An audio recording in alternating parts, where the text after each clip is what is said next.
Thank you so much to our Sustainable Finance Group and to the CFO for such an inspiring and detailed session.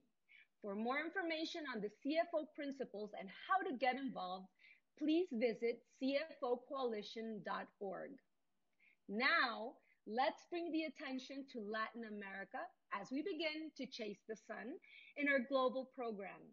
We begin with our colleagues in Brazil to hear how public corporate commitments can advance progress on the SDGs and keep companies accountable. So important. Please note that the following session will be conducted in Portuguese with English and Spanish translations available. For information and instructions on the translations, you can find a video in the Important Details tab on the top of your screen. To lead us through the panel, I will hand over to Camila Valverde, Impact Initiatives Director at Global Impact Network, Brazil.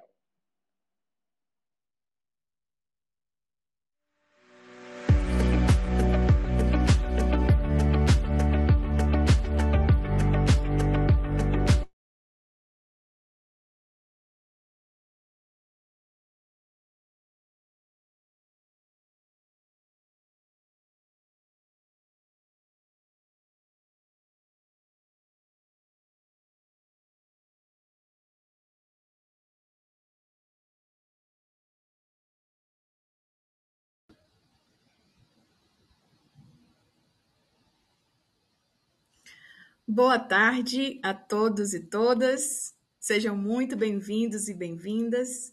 Eu sou Camila Valverde, diretora de Impacto no Pacto Global da ONU no Brasil.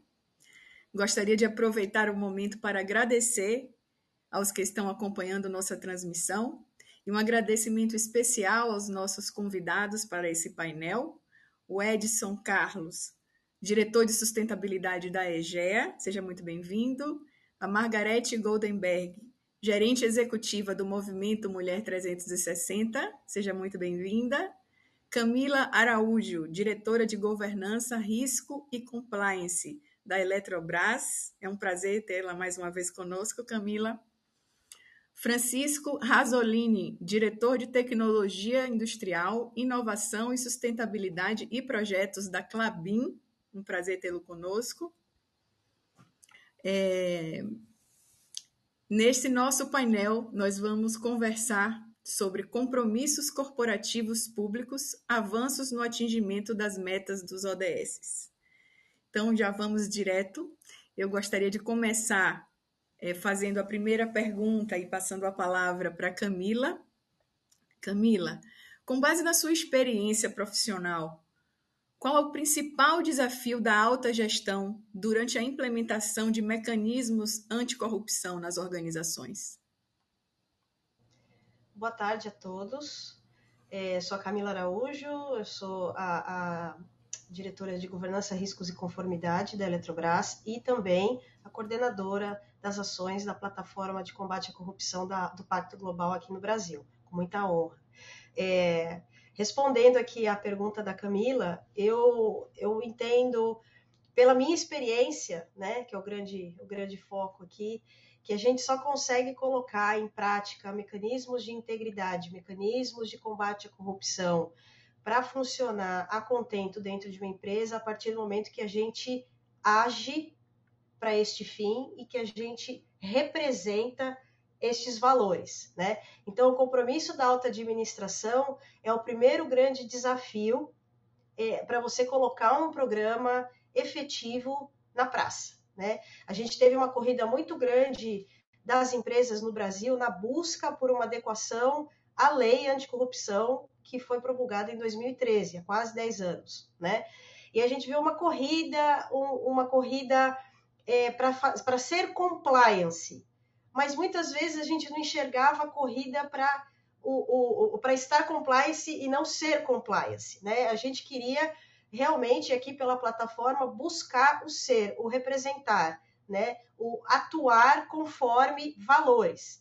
Então, a gente começou a perceber uma necessidade, eu acho que esse foi um grande impulso aqui da plataforma no Brasil, de juntar empresas, de uni-las num fórum, onde todas pudessem apresentar seus desafios, apresentar suas grandes dúvidas, de modo que isso sim se refletisse em bons programas de conformidade. Então, falando de modo geral, né, de modo de desafios, de grandes buscas, eu diria que a primeira coisa que a gente precisa, o primeiro grande salto que a gente necessita realizar é o do compromisso da alta administração, não só para iniciar a busca, né, pela integridade, pelas práticas éticas de negócios, mas também para implementar e monitorar adequadamente e agir adequadamente para cumprir com aquelas métricas e com aquelas premissas que você implementou, né? Aí, a partir daí, puxa, você tem inúmeras metodologias no mundo, né? São melhores práticas de mercado que convergem para qualquer lugar que você for, todo mundo vai te falar, olha, é importante você ter uma análise de riscos de corrupção, é importante você refletir esses riscos nas métricas de conduta ou nos princípios de conduta que você quer que os seus colaboradores e seus terceiros assegurem, né? Então você precisa atualizar seu código, você precisa colocar uma política anticorrupção. Então, os mecanismos são muitos e são conhecidos, mas eu diria que o primeiro grande impulso e o primeiro grande desafio é buscar profissionais que realmente tenham esses valores na sua profissão e na sua conduta profissional, né? No dia a dia do seu trabalho. Então, a alta administração tem que ser o primeiro grande representante. É lógico que isso espelha a conduta e o comportamento dos demais dentro de casa. Eu costumo sempre fazer esse paralelo, que eu tenho um filho pequenininho, não é o que a mamãe faz, né? O que a mamãe fala, perdão, não é só o que a mamãe fala, é o que a mamãe faz também. Então, não adianta eu ficar falando para ele não fazer, e eu fazer errado, ele vai enxergar que eu fiz errado, ele não vai mais me ouvir. Então, o exemplo realmente tem que ser praticado todos os dias, dia após dia. Aí sim a gente consegue colocar um programa de pé e boas práticas no mercado, né? Uma prática cross para todas as companhias que beneficiem a sociedade em geral. Obrigada, Camila. De fato, é o famoso tone of the top, né? Tem que vir, o exemplo tem que vir de cima, para que toda organização, de fato, não tenha dúvidas de que é o correto a se fazer. E é excelente essa referência com a experiência e como os filhos assistem os pais. Muito bem. Queria aproveitar, Camila, e parabenizar pelo trabalho que você vem desempenhando na coordenação da plataforma de anticorrupção aqui no Pacto Global do Brasil. Minha próxima pergunta vai para o Edson. Edson, da EGEA. O setor de saneamento é um setor que tem princípios ESG inerentes ao negócio, trabalha com recurso extremamente importante, especialmente pelo impacto ambiental positivo. Como você entende que uma empresa deste setor pode avançar ainda mais na agenda ESG? Bom, boa tarde a todos. Também queria agradecer a organização do Pacto Global pela presença, agradecer a presença dos nossos colegas nesse painel tão importante. Bom, como você disse bem, né, eu sou Edson Carlos, sou presidente do Instituto AEGEA e acumulo a diretoria de sustentabilidade do Grupo AEGEA, que é o maior grupo privado de saneamento básico hoje no Brasil. Nós atendemos 154 cidades, 21 milhões de brasileiros com serviço de água, esgotamento sanitário, 13 estados, então mais de 10% da população brasileira, de alguma forma, é atendido pela EGEA. Isso nos impõe uma responsabilidade muito grande, porque, como a pergunta mesmo disse, nossa principal tarefa é levar dignidade para as pessoas, eu digo, né? Porque saneamento básico o primeiro impacto que a gente percebe quando a gente chega numa cidade é a melhoria da dignidade. As pessoas se sentem mais dignas ao receber uma água potável 24 horas por dia, ver o seu esgoto coletado e tratado. E isso traz um impacto brutal. Por isso que a gente diz que talvez seja a infraestrutura mais transversal para o atendimento e para o atingimento de todos os ODS. Quando você não tem saneamento básico, você não tem uma boa saúde, as crianças não aprendem bem na escola, você não tem um turismo desenvolvido, você não tem os cursos d'água que permitam a melhor qualidade dos seres que vivem naquilo, seja o oceano, seja os rios, os reservatórios, né? Então você vai vendo que isso é transversal, a gente vai passando por vários ODS quando a gente fala nos benefícios que o saneamento básico traz para uma cidade, para um estado, para um país. Então, a gente diz que universalizar o saneamento básico é condição sine qua non para a gente atingir ou não atingir vários dos ODS que a gente preconiza para o Brasil e para o planeta, né? Porque realmente o impacto ele é muito grande. Nós temos vários casos, por exemplo, em Manaus, onde a gente levou água para aquelas áreas de palafitas, áreas de becos, de favelas, e pesquisas feitas pelo Instituto Trata Brasil mostraram que 94% das pessoas se sentem mais cidadãs, com mais esperança de vida. Então, além disso, quer dizer, além de já levar um produto que é fundamental para a qualidade de vida e para o atingimento dos ODS que a gente preconiza até 2030, nós temos que ir além.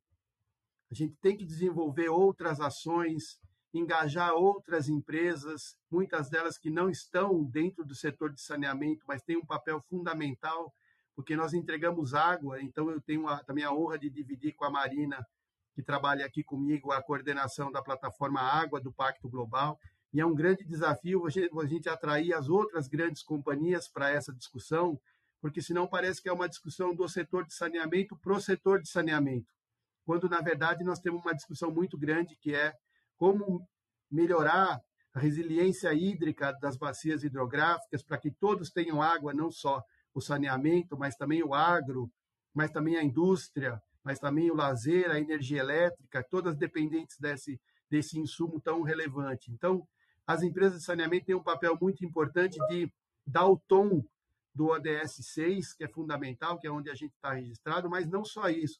Quer dizer, atender essas cidades com projetos que nós vamos ficar 30, 35 anos nas cidades, então a gente tem que atender com projetos socioambientais mais fortes, que deixem legados mais permanentes, mas também engajar outras empresas para esse objetivo que é do setor de saneamento, sim, mas também é de outros setores.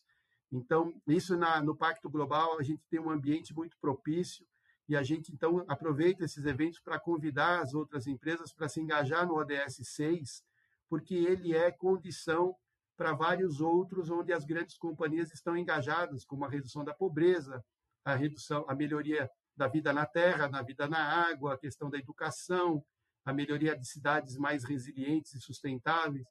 Então, na verdade, ao trabalhar todos pela universalização do saneamento, pela resiliência hídrica, a melhoria da qualidade de água, a gente vai estar ajudando a atingir a maior parte dos ODS. Para essa primeira pergunta, eu fico por aqui, mas queria agradecer. Muito obrigado em nome do Instituto AEGEA. Obrigada a você, Edson, pela resposta.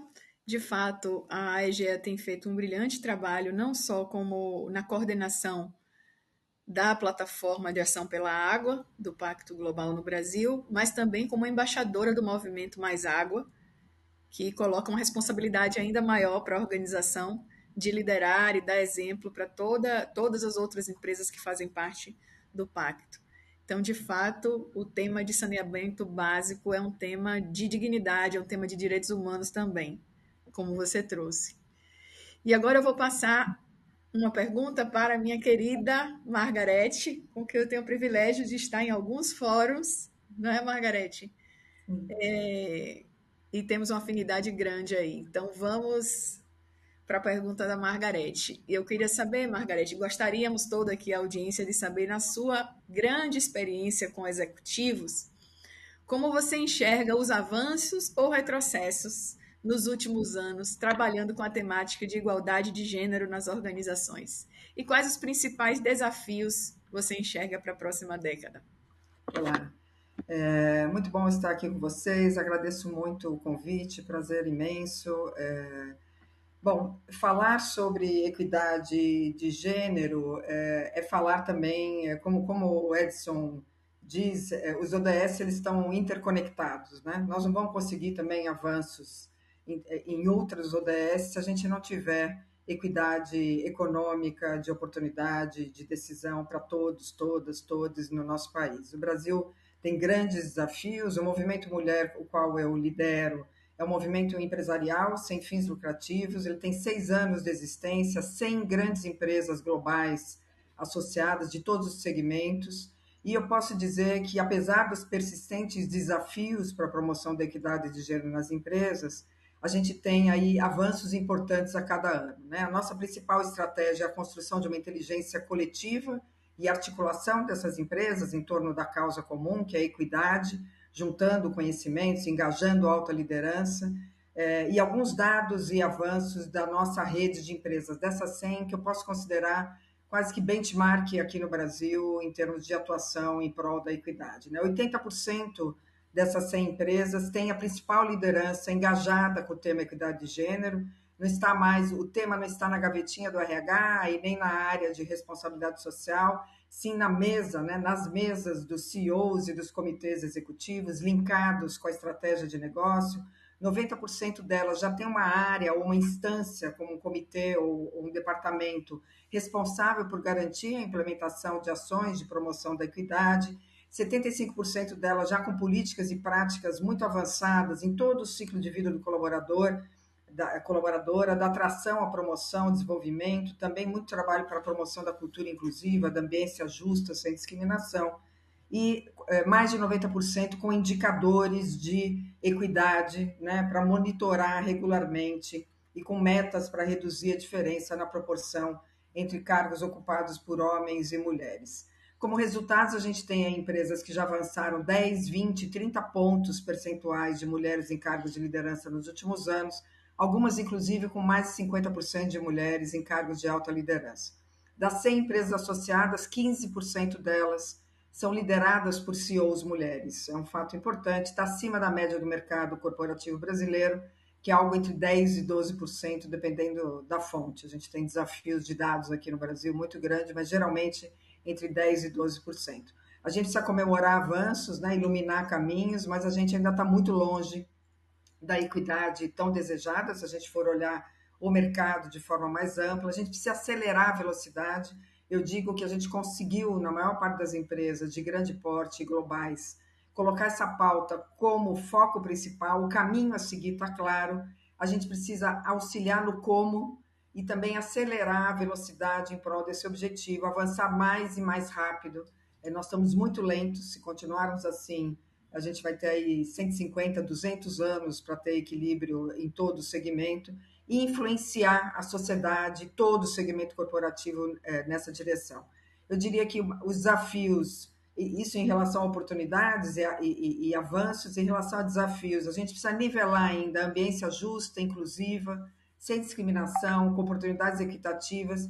As empresas têm o dever, numa sociedade como a nossa brasileira, de influenciar e atuar para a redução da violência contra as mulheres. O Brasil aí está nos maiores, dentre os maiores índices de feminicídio, de violência contra as mulheres. Isso é papel também das empresas, além de reduzir barreiras, estereótipos, vieses também relacionados à maternidade, que tem a ver muito com a mudança cultural aí que está em curso. Nós precisamos manter a intencionalidade e engajamento das empresas, a interseccionalidade, nós precisamos falar de todas as mulheres e colocar essa pauta, né? Mulheres somos todas nós, mulheres brancas, negras, pretas, pardas, amarelas, né? Mulheres lésbicas, mulheres trans, mulheres com deficiência, né? E manter muito fortemente a transparência e a accountability, alinhar fortemente o discurso e a prática, né? No Brasil, a gente está com uma tendência de mais empresas falando sobre a equidade de gênero do que efetivamente com políticas e práticas para avançar. Então, eu diria que esse é o meu resumo, Camila. Obrigada pela oportunidade. Obrigada a você, Margarete. É um resumo muito intenso, né? Um resumo muito cheio de conteúdo. Eu consegui pegar um dos desafios que é nivelar oportunidades equitativas, né? Isso tem muito a ver com interseccionalidade, porque, de fato, se a gente conseguiu avançar nos últimos 10 anos, no Brasil e no mundo, na pauta de ter mulheres, mas um grupo de mulheres como se fôssemos todas iguais, sim, já estamos atrasados em olhar as mulheres na interseccionalidade, né? Para ter, de fato, mulheres trans, negras, mulheres lésbicas com um olhar interseccional. Sensacional. E também eu gostaria de acrescentar um outro tema de feminicídio e violência contra a mulher que você traz, que muitas organizações, sem dúvida, elas imaginam que esse não é um tema da organização, não é um tema da empresa, mas é sim, é um tema de toda a sociedade. E todos têm que estar juntos pensando como devemos combater esse mal, né? Muito obrigada. Agora vamos mudar para o tema de clima e vamos falar com uma das empresas que lideram e são pioneiras nesse tema aqui no Brasil. Eu gostaria de saber do Francisco por que é importante ter metas públicas em clima baseada em ciência. Boa tarde a todos aí que estão presentes nesse painel, em especial a você, Camila, e ao Pacto Global pelo convite de a Klabin e a mim de participarmos nesse evento, que é de suma importância. A Klabin é parceira do Pacto Global desde 2003, né? Praticamente muito próximo de sua fundação, e tem participado aí ativamente em todas essas questões, principalmente, mais recentemente, nas questões das mudanças climáticas, nas questões do crédito de carbono e na preservação dos recursos naturais. A Klabin é uma empresa integrada de florestas plantadas com fins industriais, a produção de celulose, papéis, e notadamente papéis para embalagem e embalagens de papel. Ou seja, nós trabalhamos muito diretamente com os recursos naturais. E assim temos desenvolvido aí diversos trabalhos e frentes. Notadamente, nós tivemos já um avanço bastante interessante, um avanço de investimentos e tecnologia, principalmente na redução da emissão de gases de efeito estufa. Nós reduzimos em mais de 60% a emissão dos nossos gases de efeito estufa desde 2003.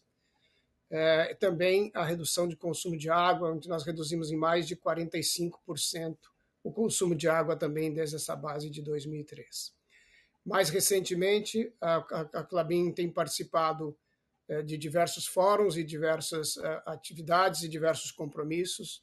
Nós somos aí participantes do CDP desde 2009 e temos avançado muito fortemente e somos a única empresa brasileira AAA no CDP, uma das 14 do mundo, nos programas aí de mudança climática, de gestão de água e florestas, né?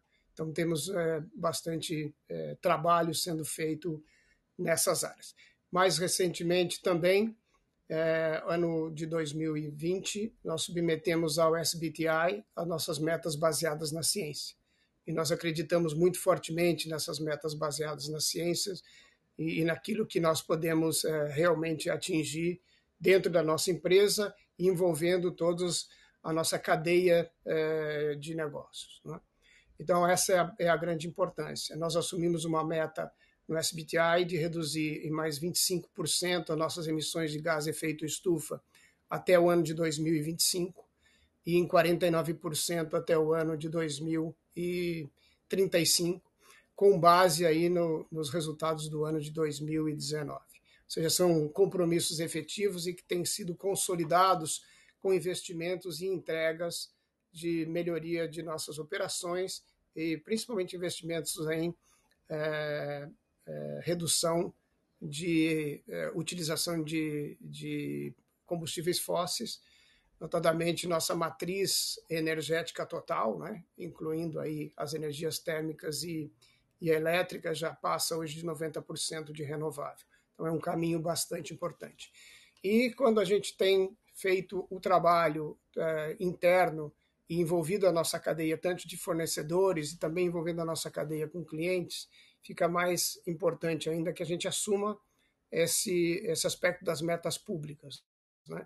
De a gente vocalizar essas nossas aspirações e também das nossas realizações, servindo aí como um exemplo de que é possível fazer realizando ainda um tripé muito importante baseado no econômico, no social e no ambiental, ou seja, que isso tudo cresça E esse é um tripé que na Klabin nós temos aí bastante forte nos alicerces da companhia, desde as nossas certificações florestais dos anos 90. Né? A Klabin foi a primeira empresa do hemisfério sul do mundo no setor de papel e celulose a ter suas florestas certificadas pelo Forest Stewardship Council. Né? Então, a gente trabalha já há muito tempo nesse tripé. E essa é, então, hoje a política da companhia, de que a gente assume as metas públicas, mas também tenta envolver os demais setores onde estamos envolvidos e toda a nossa rede de negócios e nossa rede de atuação. A Klabin se tornou aí o embaixador do ODS 13 aqui no Brasil, junto com vocês aí do Pacto Global. O nosso CEO, Cristiano Teixeira, tem sido bastante presente aí nos eventos nesta área, e notadamente com esse envolvimento a gente tem buscar aliados, né? Junto com o Pacto Global, nós também lançamos ano passado um programa chamado Impacto Net Zero, que visa envolver as empresas, principalmente as pequenas e médias empresas, que às vezes não acreditam que elas mesmas possam contribuir, e que elas tenham possibilidades de fazer também suas metas de redução, a se envolver nesse programa e buscar as ações de agora. Né? É importante que nós continuemos todo esse movimento, mas que a gente tenha ações muito rápidas. Nós estamos aí sendo quase todos os dias bombardeado com notícias de eventos ambientais extremos. Acabamos de estar vivendo isso no Nordeste do Brasil agora. Há poucos meses vivemos aqui no Sul, ou no Rio de Janeiro, ou secas extremadas como nós vimos ano passado. Então, e isso tudo quando o IPCC nos mostra que nós temos aí um incremento médio de apenas 1,1 graus Celsius. Né? E os nossos movimentos todos estão no sentido de ficarmos muito abaixo de 2 graus, buscando um aumento aí de no máximo 1,5 graus até 2030. Ou seja, nós também vamos ter que trabalhar muito a resiliência. Se com a média hoje de 1,1 já estamos enfrentando esses eventos ambientais intensos, imagina se continuarmos emitindo tanto gás carbônico quanto a gente está emitindo hoje. Então, o nosso esforço é de envolvimento de todos, e sozinhos nós não faremos muito progresso, mas com a participação de todos, seguramente nós teremos um planeta mais seguro para viver. Obrigada, Francisco. E você traz muitos pontos na sua fala preocupantes. Todos nós devemos estar muito preocupados e atuantes para esse tema, mas pontos de intersecção com os outros temas também. Né? A importância de ter uma meta pública, ela dá transparência, né, Camila, para o processo. A empresa, tornando público que ela se compromete, ela vai ser monitorada por essa meta. E um outro ponto é ter uma meta com base científica, porque isso dá um embasamento teórico seguro para qualquer organização que entre no processo do SBTi. Então, de fato, é de extrema relevância a sua resposta. Eu te agradeço por ter trazido o ponto. Gostaria de entrar no tema de justiça climática, já ia envolver a Margarete para a gente falar do quanto as mulheres sofrem com todas essas variações climáticas e as catástrofes, mas a gente precisaria de um outro painel para isso. Então, muito obrigada, Francisco. Nós vamos começar agora a segunda rodada de perguntas. Eu volto para o Edson. Daqui a pouco eu venho para o Francisco de novo. Edson, sobre o desafio do ODS 6, que é um desafio coletivo, que requer o compromisso da empresa, do setor público e terceiro setor, para que o acesso da água e saneamento realmente avance no país, a partir de metas ambiciosas, pela Agenda 2030 e também pelo Marco de Saneamento. Como você vê, você ventilou isso na primeira pergunta, mas agora eu queria abordar melhor, como você vê as possibilidades de parceria nesse tema? Bem como o Francisco disse, existem alguns temas hoje que não é mais se você vai agir, mas quando você vai agir. Não tem mais como não agir. Um deles é o clima, que o Francisco explicou tão bem, a Klabin desenvolve esse trabalho tão bacana, e um deles também é água, né? Nenhuma empresa funciona sem água, nenhuma atividade humana funciona sem água, nenhum desenvolvimento acontece onde não tem água. Então, o ODS 6 ele é um macro ODS, se a gente poder dizer, porque ele compromete todos os outros, porque ele compromete a própria vida e o desenvolvimento. Então, quando a gente imagina que é um tema desse, todo mundo se envolve, mas a gente ainda tem uma percepção de que as empresas acabam cada uma tentando resolver o seu próprio problema com a água, né? A gente acho que passou um estágio onde as empresas se preocupavam muito como utiliza a água dentro da companhia, e aos poucos a gente foi vendo que o grande problema estava fora dos muros das empresas. Nós, da área de saneamento básico, a EGEA desenvolve programas de resiliência hídrica já há muito tempo, porque está no coração da companhia. Nós entregamos água 24 horas por dia para quase 20 milhões de pessoas, né? Entre água e esgotamento sanitário. Então, a água, para nós, é o coração.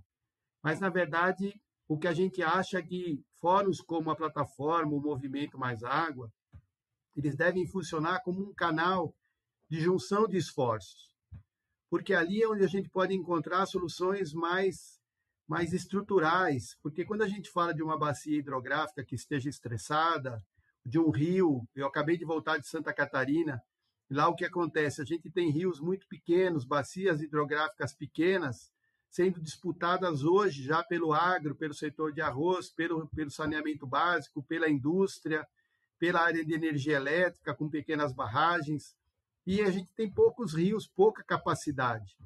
Então, são áreas onde, se não houver uma junção de esforços, poder público, iniciativa privada, a gente corre o risco de, em muito pouco tempo, ter sistemas entrando em colapso, porque a população aumenta em determinadas áreas, seja por conta do turismo, seja por conta de atividades que vão surgindo, mais expansão do agronegócio, quer dizer, a necessidade por água, ela só aumenta.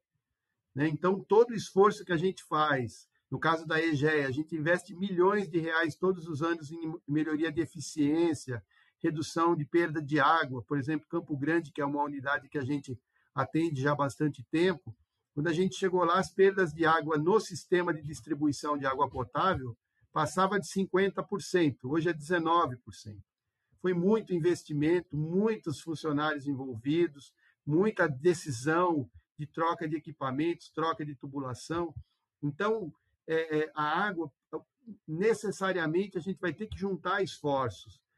Não só as empresas que têm o coração na água, como as fabricantes de alimentos, fabricantes de bebidas, saneamento básico, onde a água é um insumo fundamental, né, diretamente ligado ao produto final que a gente tem, mas para todas as demais áreas que podem sofrer também redução de negócios, redução de possibilidades de crescimento, se a gente não atuar de forma conjunta. Então, eu acho que o Pacto tem esse papel muito relevante e a responsabilidade da EGEA, com o Instituto AEGEA lá na plataforma, é muito importante, porque a gente precisa demonstrar que não basta só fazer ações isoladas, olhando cada empresa para o seu único negócio ou para o seu único produto. Que o problema é muito maior do que a nossa capacidade de resolver, levando em consideração tudo isso que o Francisco disse, quer dizer, com as mudanças climáticas, registros históricos de 80, 90 anos de precipitação, de chuva, não servem mais. Então, a gente não tem mais como usar toda a base histórica para prever o futuro. Nós temos um contrato, por exemplo, com a Climatempo, de previsibilidade de chuvas nas bacias hidrográficas onde a gente está. E os dados são alarmantes. Então, assim, os dados não nos permitem dizer, olha, pode diminuir a sua força de trabalho nisso porque as coisas vão melhorar. Infelizmente, não é assim. Então, o que a gente está vendo são esses fenômenos onde chove muito num lugar e outro lugar simplesmente não chove. Então, a gente tem o evento extremo da quantidade enorme de chuvas, como a gente está vendo, infelizmente, lá no Nordeste, e a gente tem estados, por exemplo, do sul do Brasil, passando por estiagens já há 2, 3 anos. E se você tem uma fábrica lá, nesse lugar, e se você tem um negócio lá, seja um parque temático, seja uma empresa de água e esgoto, e você não tem o seu principal insumo, que é a água, o que acontece com o seu negócio? No outro dia ele não vale mais nada. Então, acho que a gente tem que unir esforços, esses grandes temas como clima, como água, como diversidade, como a Margarete disse também, eles vão além das companhias. Claro que a gente começa nas companhias, com o engajamento da alta direção, como aqui na EGEA. Esse tema envolve diretamente o CEO, todos os diretores. Temos reuniões para discutir isso, e aí vai percolando pela organização até o mais simples dos colaboradores, porque isso tem que estar na companhia inteira. Mas não basta ser uma ação só de uma empresa ou de outra. A gente tem que, aos poucos, ir canalizando movimentos conjuntos para esses grandes temas, para que a gente consiga ações de maior impacto, porque o tempo está chegando, né? Nós estamos falando aí 2030, é amanhã. Então, se a gente quer chegar em 2030 com resultados mais concretos, a gente vai precisar unir esforços, e acho que aí o Pacto tem um papel fundamental e a EGEA está à disposição para esse movimento. Obrigado. Obrigada, Edson, sem dúvida. Inclusive, uma das nossas iniciativas, né, no Movimento Mais Água é a construção de um painel de monitoramento das bacias hídricas e da resiliência hídrica, e entendendo quais empresas atuam em cada bacia para a gente poder construir essa rede, criando projetos e ações para trabalhar esse recurso tão caro para todos nós e essencial, né? Não só para o setor do saneamento, mas para o agronegócio inteiro e para todos os outros setores também. Francisco, eu queria voltar com você para um tema que também você iniciou, que foi a cadeia de valor. Então, eu gostaria de saber como a Klabin busca ter esse engajamento da sua cadeia de valor na questão climática. Eu acho que vem da percepção que eu já mencionei, que não é um trabalho de cada um, é um trabalho de todos, mas de suma importância que cada um tenha as suas ações, né?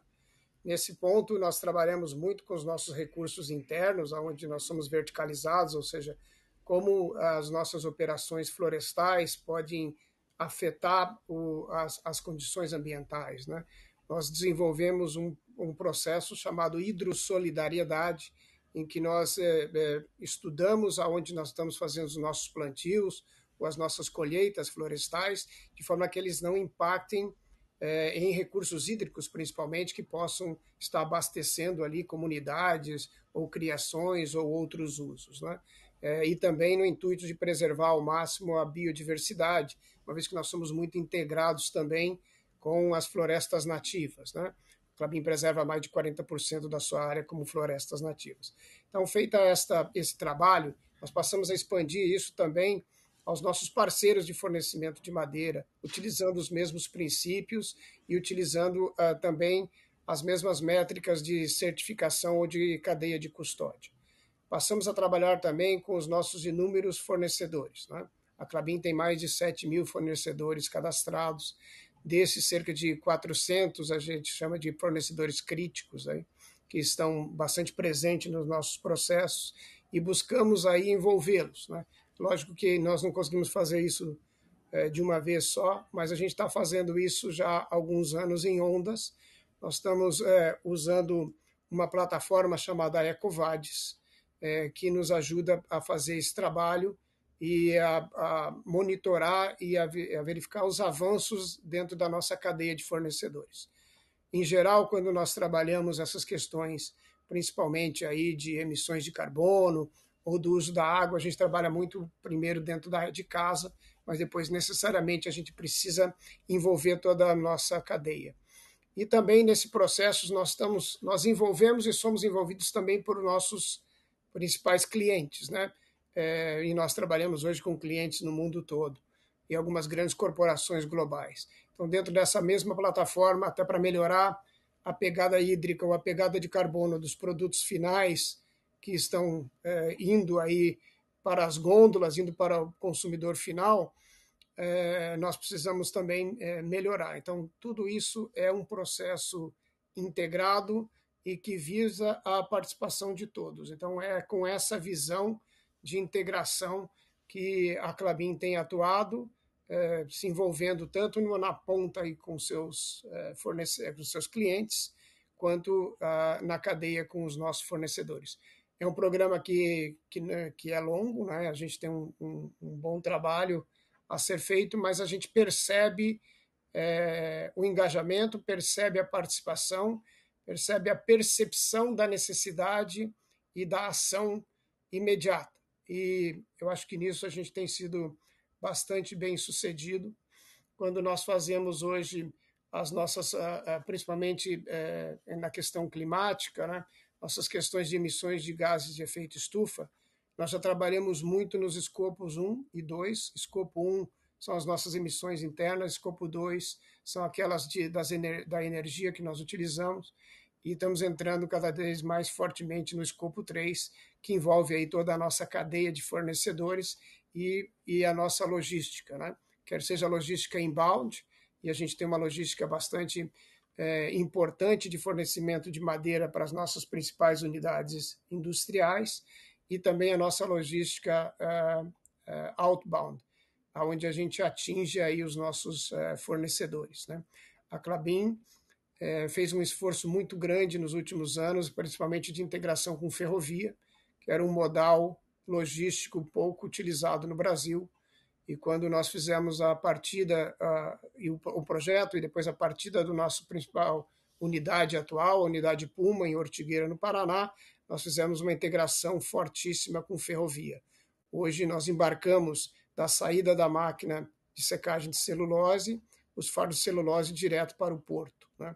E nós exportamos hoje mais de 50% desse volume, o que reduziu substancialmente, primeiro, a presença de caminhões nas estradas, o que já é em si um fator de segurança importante, mas também as nossas emissões no transporte. E assim nós estamos evoluindo, então, em toda a cadeia, com programas em diversas fontes, e o principal desafio agora vem como fazer a substituição dos combustíveis fósseis nos transportes, né? Nossas próprias ferrovias no Brasil não são eletrificadas, e a substituição é mais difícil nesse segmento, mas felizmente a ciência aí que nós mencionamos no primeiro quadro, na primeira participação, e que você, Camila, frisou, tem nos ajudado bastante com os desenvolvimentos nessa área. De fato que sou muito positivo e acho que nós estamos no caminho certo. Precisamos acelerar o movimento, mas a ciência tem nos ajudado, e as principais companhias e esforços, principalmente de alguns governos, já se fazem notar, e eu acho que nós vamos ter um futuro mais brilhante pela frente.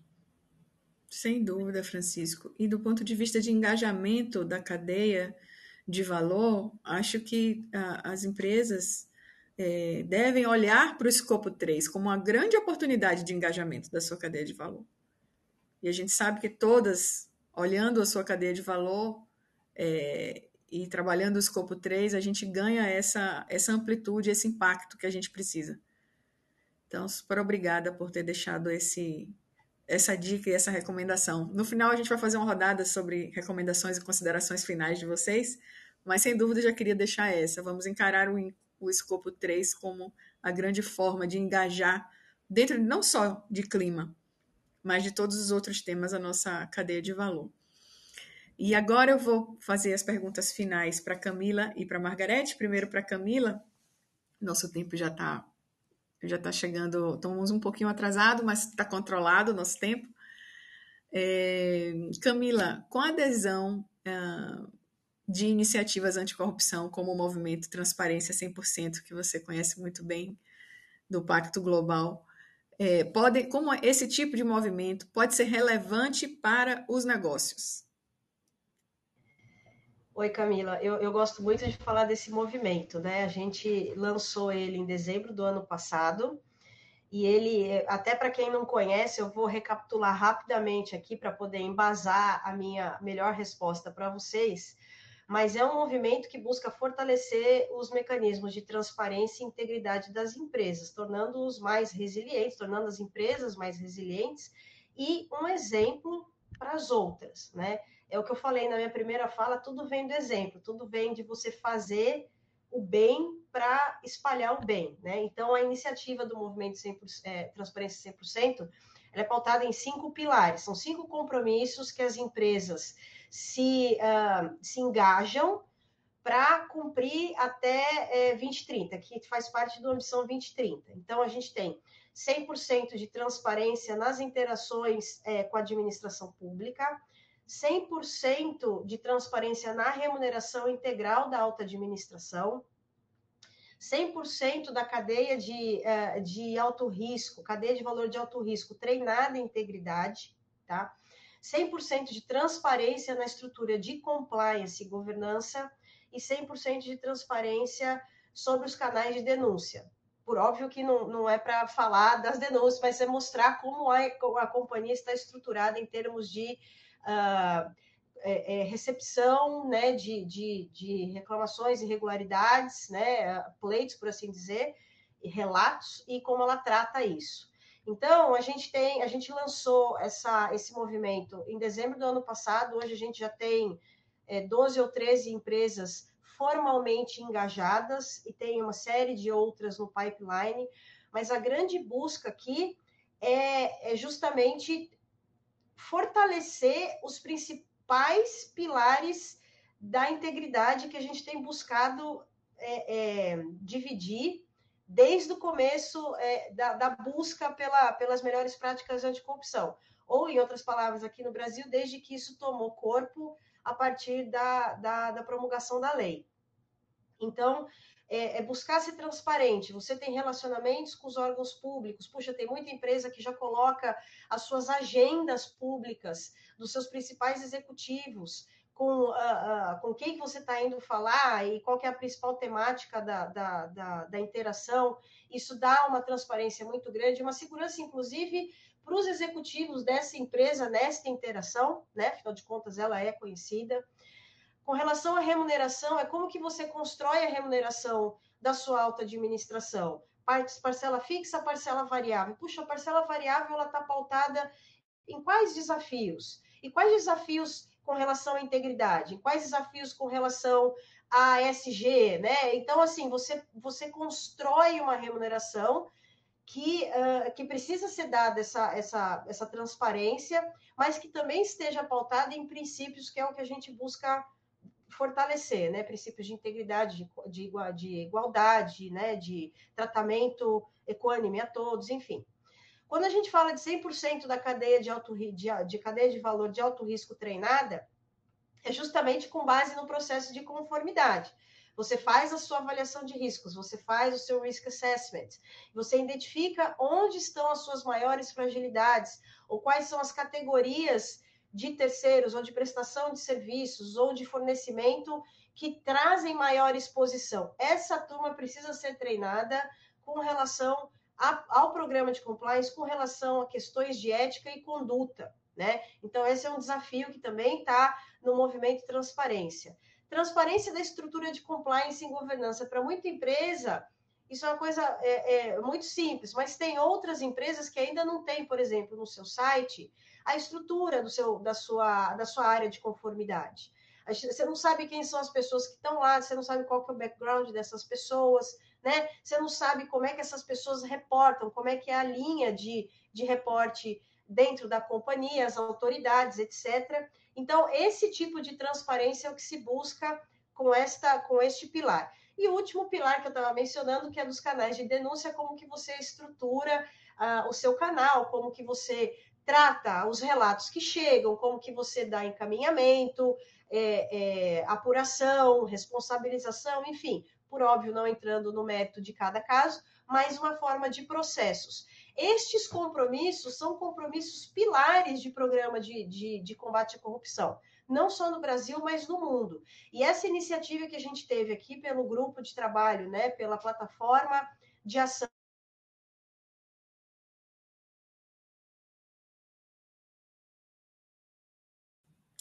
Acho que a Camila travou.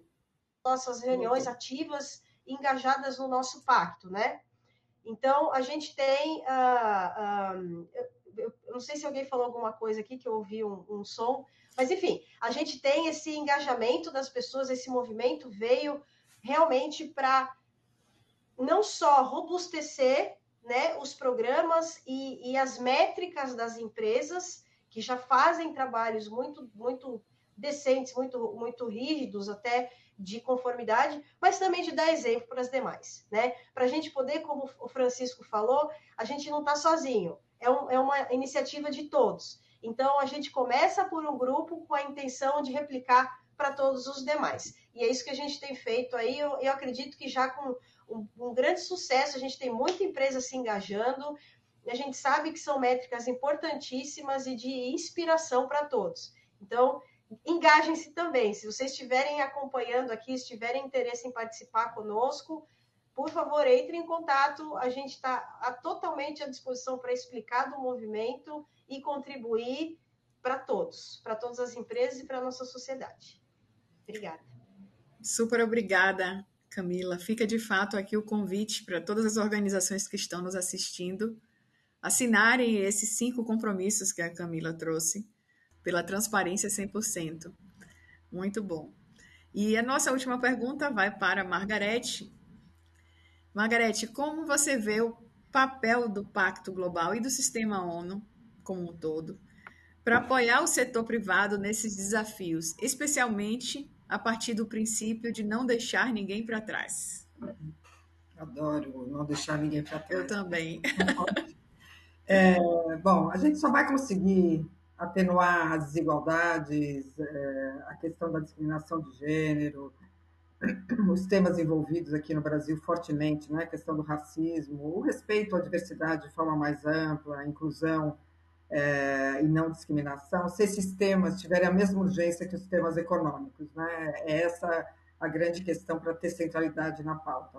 Os ODS e os movimentos, e agora a ambição e todos os movimentos aqui sendo lançados que a gente está engajado, são a expressão, vamos dizer, mais contemporânea do conjunto de valores comuns que define a gente como coletividade, né? E conectado diretamente com os próprios direitos humanos fundamentais e a nossa Constituição, né? Então, acho que a ODS ela vem responder um pouco como que a gente atualiza, defende, preserva, né? Reafirma esse conjunto de valores atuando a sociedade civil e o setor privado quase como guardiões dessa agenda, né, de direitos fundamentais, em um momento, inclusive, que, na minha opinião, aqui no Brasil, essa agenda, inclusive, dos direitos humanos está em xeque, né, em muitos momentos, e a gente está vendo alguns retrocessos, né. Então, o Movimento Mulher, quando, junto com as 100 empresas, porque foi uma decisão das 100 empresas, né, ser embaixadora do movimento Elas Lideram e apoiar a Ambição 2030 e o Pacto Global, a rede aqui no Brasil, nós entendemos que é uma das estratégias para acelerar esse avanço, né?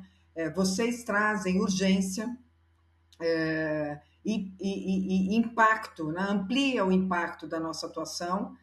A gente entende aí que unindo esforços, tanto na mobilização das empresas, como também mostrando para elas como elas podem influenciar a sociedade e o mundo corporativo de forma mais ampla, essas empresas mais pioneiras, né, que estão avançando, como criar seguidoras, né, como influenciar o segmento corporativo para avançar, como mobilizar e engajar as lideranças empresariais. Nós vamos estar junto desenhando isso, assim como um apoio técnico para esse caminho, né? E o mais importante, apontar uma direção única a seguir. O que eu vejo há muitos anos, mais de 25 anos trabalhando com grandes empresas em pautas relacionadas a direitos humanos, é que muitas vezes tem a intenção de se fazer, mas por falta de clareza por onde seguir, porque tem muitos movimentos, tem muitas metas, né? E rankings. Aqui no Brasil tem guias e são poucas pessoas na empresa que cuidam das questões relacionadas aos temas da ODS, né? Então, muitas vezes, por não saber por onde seguir, se paralisa, né? O que nós decidimos no Movimento Mulher é ter uma meta única e apontar uma direção única a seguir, do movimento com essas 100 empresas e também a Ambição 2030, com a ODS 5 e o movimento Elas Lideram, e nós vamos estar trabalhando com esse mapa na mão. Então, pelo menos a direção a seguir vai ser a mesma, e isso une esforços. E nós, com as nossas equipes técnicas, vamos estar qualificando e apoiando as empresas nesse caminho.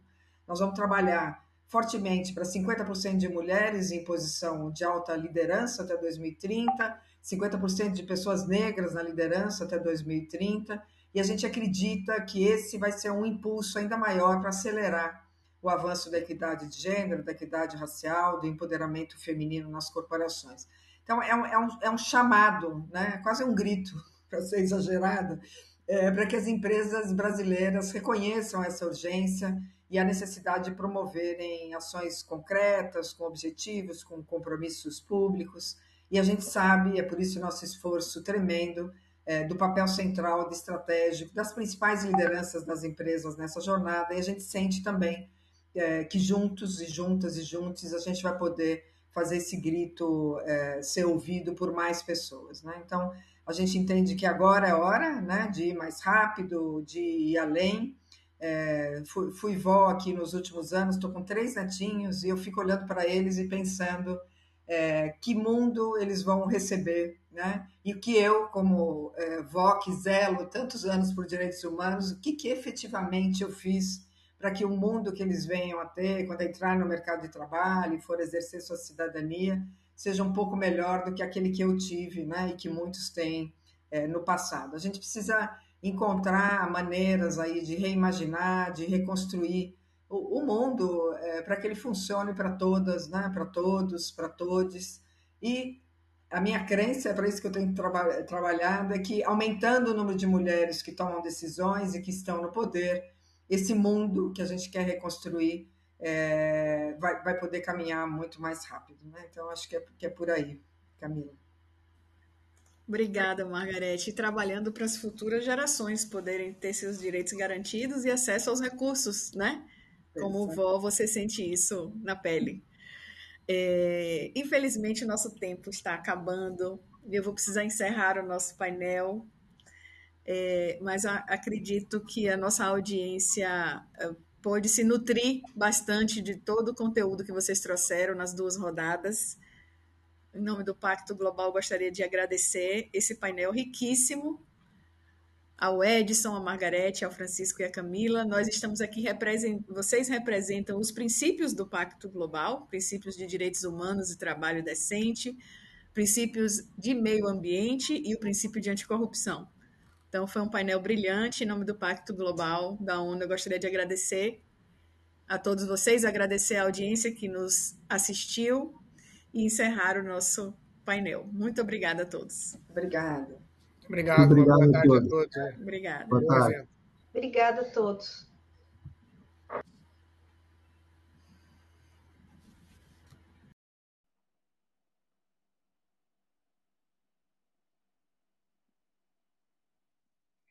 Thank you to Camila and to all the panelists for that great discussion.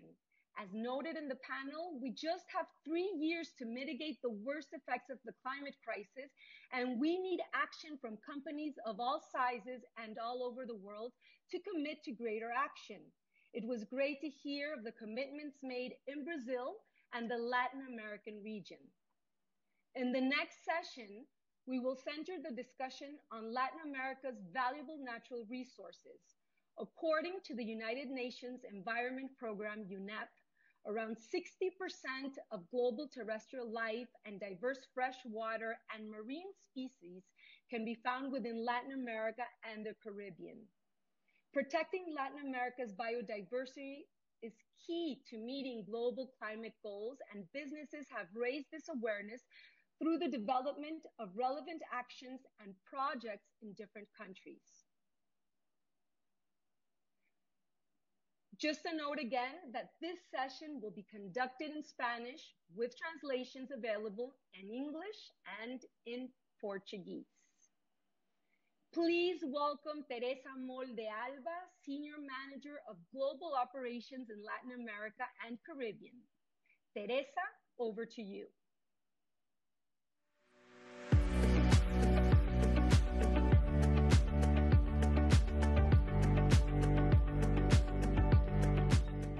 Buenas tardes, les damos la bienvenida a la sesión plenaria para América Latina del Leader Summit. Esta sesión se titula Avanzando hacia una recuperación sostenible en América Latina. Las amenazas globales imprevisibles, algunas ya conocidas y otras todavía por manifestarse, están generando la prueba de resiliencia más grande